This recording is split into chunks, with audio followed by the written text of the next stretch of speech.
कई राजनीतिक दल ऐसे हैं जो नहीं चाहते कि हमारे युवा पढ़ लिख जाएं। खुद ने शिक्षा हासिल नहीं की तो वो डरते हैं कि अगर यहाँ का युवा पढ़ लिख गया तो उनसे सवाल करेगा, उनसे अपने हक अधिकार की मांग करेगा। इस बात से डरते हैं। घर के बुजुर्गों को जात पात धर्म मजहब में उलझाकर फिर अपने MY समीकरण को ये लोग साधने का काम करें कि जिस तरीके से बाकी के राज्यों ने तीव्र गति से विकास किया तो आज भी हमारा प्रदेश मूलभूत जरूरतों के अभाव से जूझता है, आज भी एक पिछड़ा राज्य कहलाता है। ये सवाल हमें खुद से पूछना होगा। पर दिक्कत यहाँ पर सिर्फ जात पात धर्म मजहब पर लोग काम करते हैं, विकास पर कोई काम नहीं करता। जरूरत है हमें जात पात धर्म मजहब से उठकर सही मायनों में एक ऐसे नेतृत्व, एक ऐसे नेता, एक ऐसी सरकार को चुनने की जो आपकी बात करे। मैं सर पे कफन बांध के निकला हूं, ये संकल्प लेके निकला हूं कि जब तक बिहार को विकसित राज्य नहीं बना दूंगा मैं भी चैन की सांस नहीं लूंगा। ये वादा आप लोगों से करता हूं। आज चिराग पासवान से जितने विपक्षी दल हैं वो बैर क्यों रखते हैं? नमस्कार, आप बोले भारत देख रहे हैं। मैं हूं आपके साथ कमलेश। देखिए, केंद्रीय मंत्री चिराग पासवान पूर्णिया में आज जनसभा को संबोधित कर रहे थे। पप्पू यादव का क्षेत्र है, लेकिन वहां से नीतीश कुमार के ऊपर इशारों में ही बरसते हुए नजर आ रहे थे, जबकि वो NDA में हैं, केंद्रीय मंत्री हैं और इशारों में पलायन की बात कर रहे थे। कह रहे थे ये तभी हो पाएगा जब आप लोग सोच बदलिएगा, जाति की राजनीति कीजिएगा। ये कभी संभव नहीं है। बड़े बड़े पदों पर बिहारी हैं, लेकिन बिहार अभी भी पिछड़ा क्यों है? जबकि 20 वर्षों से CM नीतीश कुमार सरकार में है, लेकिन पिछड़ापन आखिर क्या वजह है? चिराग पासवान अचानक क्यों नीतीश कुमार को ही सुनाने लगते हैं इशारों में? क्या कुछ कह रहे हैं चिराग पासवान? सबसे पहले आप पूछ। आज हम लोगों को ये पूछने की जरूरत है कि क्या कारण है कि भैया आजादी के लगभग 80 साल के बाद भी क्यों हमारा प्रदेश एक विकसित राज्य नहीं बन पाया? जबकि भारत एक साथ आजाद हुआ, भारत के तमाम प्रदेश एक साथ आजाद हुए, तो क्या कारण है कि कहीं दिल्ली बंबई जैसे चमचमाते शहर बने और वहीं हमारा बिहार जो आजादी के 80 साल के बाद भी आज भी एक पिछड़ा राज्य कहलाता है? ये सवाल हमें खुद से पूछना होगा कि कहां कमी रह गई, क्या चूक हुई कि जिस तरीके से बाकी के राज्यों ने तीव्र गति से विकास किया तो आज भी हमारा प्रदेश मूलभूत जरूरतों के अभाव से जूझता है। आज भी मेरे बच्चों को बिहार से बाहर जाना पड़ता है शिक्षा के लिए, मेरे भाई बहनों को बिहार से बाहर जाना पड़ता है रोजगार के लिए, माताओं बहनों बुजुर्गों को दिल्ली तक जाना पड़ता है स्वास्थ्य सेवा के लाभ के लिए। क्यों? ये कारण जब तक हम समझेंगे नहीं तब तक सही मायनों में विकसित बिहार का निर्माण हम लोग नहीं कर पाएंगे। और इसका सबसे बड़ा कारण है जातीय व्यवस्था, जिसने बिहार और बिहारियों को सिर्फ बांटने का काम किया। और कई ऐसे राजनीतिक दल हैं, कई ऐसे राजनेता हैं जो हम लोग को जाति के नाम पर बांटकर अपनी राजनीतिक रोटियां सेकने का काम करते हैं, जो कभी जात के नाम पर, कभी धर्म के नाम पर भाई को भाई से लड़वाने का काम करते हैं और बदले में खुद तो सत्ता हासिल कर लेते हैं और हम लोगों को उसी परिस्थिति में जीने के लिए छोड़ देते हैं। आज बिहार से निकला हुआ युवा दूसरे राज्यों में जाकर, दूसरे देशों में जाकर बड़े से बड़े पद पर विराजमान है, बड़े से बड़ा व्यवसाय कर रहा है। बिहारी हर क्षेत्र में आगे है। आप मीडिया हाउसेज में चले जाइए, बड़े पदों पे आपको बिहारी मिलेंगे। आप कोई बिजनेस घराने में चले जाइए, बड़े पदों पर आपको बिहारी मिलेंगे। अधिकांश IAS IPS ऑफिसर्स बिहारी हैं। तो क्या कारण है जब बिहारी इतना आगे तो मेरा बिहार इतना पीछे क्यों छूट गया? ये सवाल हमें अपने आप से करने की जरूरत है। हमें यह जानने की जरूरत है कि जिन लोगों ने हमें जात पात धर्म मजहब के नाम पर बांटने का काम किया तो बदले में हमें क्या मिला। जिन लोगों ने अपनी राजनीतिक रोटियां जाति धर्म के नाम पर हमें बांटकर सेकी तो उन्होंने बदले में हमें क्या दिया। आज कई ऐसे राजनीतिक दल हैं, राजद जैसी पार्टी जो सीने पे तमगे की तरह एमवाई समीकरण को लेकर चलती है। क्या है उनका ये एमवाई समीकरण? हम लोगों को धर्म के नाम पर बांटना और जाति के नाम पर बांटना, ये है उनका एमवाई समीकरण। आपने बांटा, हम बटे भी। 15 साल 90 का पूरा दशक दे दिया, एक पूरी पीढ़ी हम लोगों की चली गई आप पर विश्वास करते हुए, पर बदले में हमें क्या मिला? एम को क्या मिल गया, वाई को क्या मिल गया? आज सब उसी बदहाल परिस्थिति में है। इसीलिए साथियों आज आग्रह करने आया हूं, जरूरत है हमें एकजुट होने की, हमें एकत्रित होने की। हमें इस बात को समझने की जरूरत है कि जिन लोगों ने हमें बांटा उन्होंने अपना घर तो सजा लिया, पर हम लोगों को उसी बदहाली में जीने के लिए छोड़ दिया। आज की तारीख में मैं भी एक एमवाई समीकरण के साथ आगे बढ़ने का काम कर रहा हूं, पर मेरे एम में महिलाएं हैं जो कि हमारे देश की ही नहीं दुनिया की आधी आबादी हैं। मेरे वाई में युवा है जो हमारे देश की, हमारे प्रदेश की सबसे बड़ी आबादी है।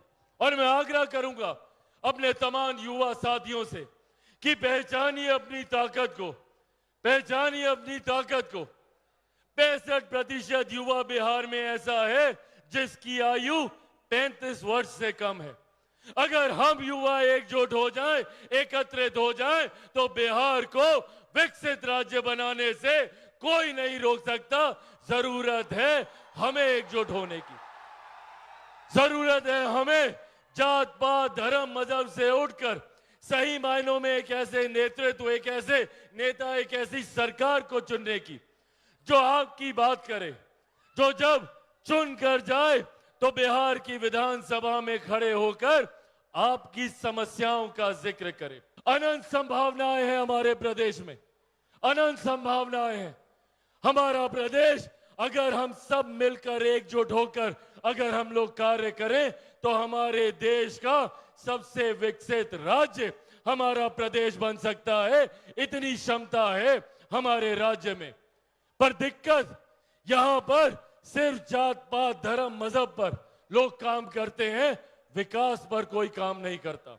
इसीलिए साथियों आज यहां आग्रह करने आया हूं। मैं सर पे कफन बांध के निकला हूं, ये संकल्प लेके निकला हूं कि जब तक बिहार को विकसित राज्य नहीं बना दूंगा मैं भी चैन की सांस नहीं लूंगा। ये वादा आप लोगों से करता हूं।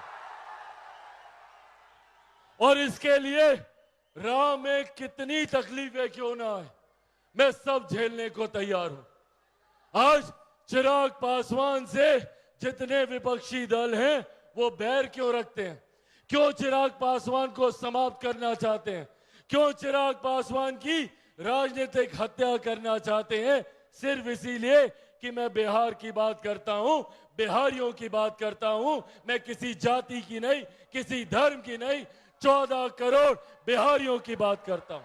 कई राजनीतिक दल ऐसे हैं जो नहीं चाहते कि हमारे युवा पढ़ लिख जाएं। क्यों? क्योंकि उनको खुद को डर लगता है। खुद ने शिक्षा हासिल नहीं की तो वो डरते हैं कि अगर यहां का युवा पढ़ लिख गया तो उनसे सवाल करेगा, उनसे अपने हक अधिकार की मांग करेगा। इस बात से डरते हैं। इसीलिए वो चाहते हैं कि यहाँ के युवा बाहर चले जाएं, ताकि घर के बुजुर्गों को जात पात धर्म मजहब में उलझाकर फिर अपने एमवाई समीकरण को ये लोग साधने का काम करें। साथियों, एक ईमानदार सोच, एक ईमानदार लक्ष्य के साथ मैं निकला हूं। मुझे मेरी महत्वाकांक्षाएं मायने नहीं रखती, मायने रखता है तो आपकी तकलीफें। मुझे मेरी चिंता नहीं है तो चिंता है तो मेरे युवा साथियों के भविष्य की, मेरे बच्चों के भविष्य की और आने वाली पीढ़ी के उज्जवल भविष्य के लिए मैं कुछ भी करने को तैयार हूं। मैं किसी भी तरीके की तकलीफ सहने को तैयार हूं। बस मैं इतना चाहता हूं कि मेरी इस मुहिम में आप भी मेरा साथ दें। मैं चाहता हूं कि बिहार फर्स्ट, बिहारी फर्स्ट की सोच को आप लोग घर घर तक पहुंचाने का काम करें। चिराग पासवान अकेला इसमें कुछ नहीं कर सकता। चिराग पासवान को जरूरत है तो कदम कदम पर आप सबके साथ की, आप सबके सहयोग की। दीजिएगा मेरा साथ। उसके लिए सबको चिराग पासवान बनना होगा। बनेंगे चिराग पासवान? ऐसे नहीं, दोनों हाथ उठा के बताइए, बनेंगे चिराग पासवान? बनेंगे चिराग पासवान? बनेंगे चिराग पासवान? साथियों, बस मेरा साथ दीजिए।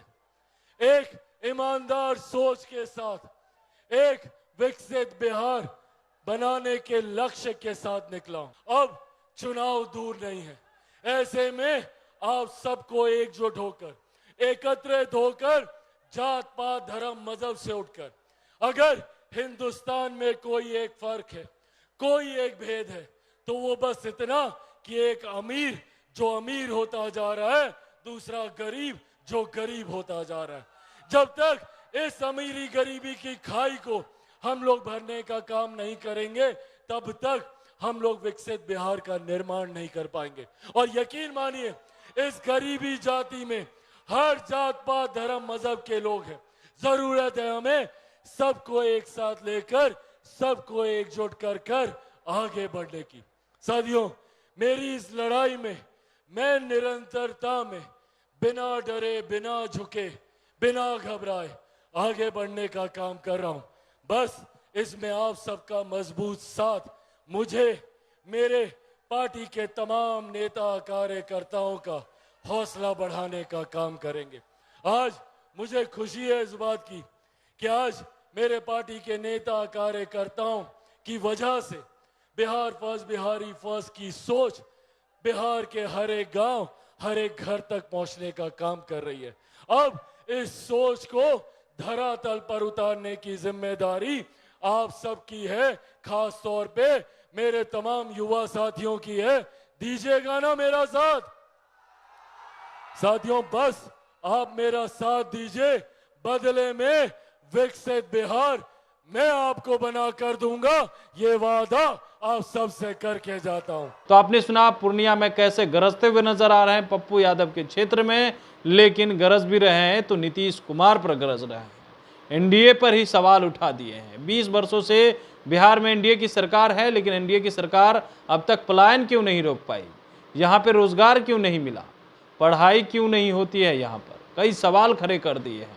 अब देखने वाली बात होती है इस सवाल को लेकर के क्या कुछ सत्ता पक्ष की तरफ से बयान निकल करके सामने आता है। तब तक के लिए बने रहिएगा बोले भारत के साथ, ताकि हर अपडेट हम आप तक पहुंचाते रहे। बहुत बहुत धन्यवाद।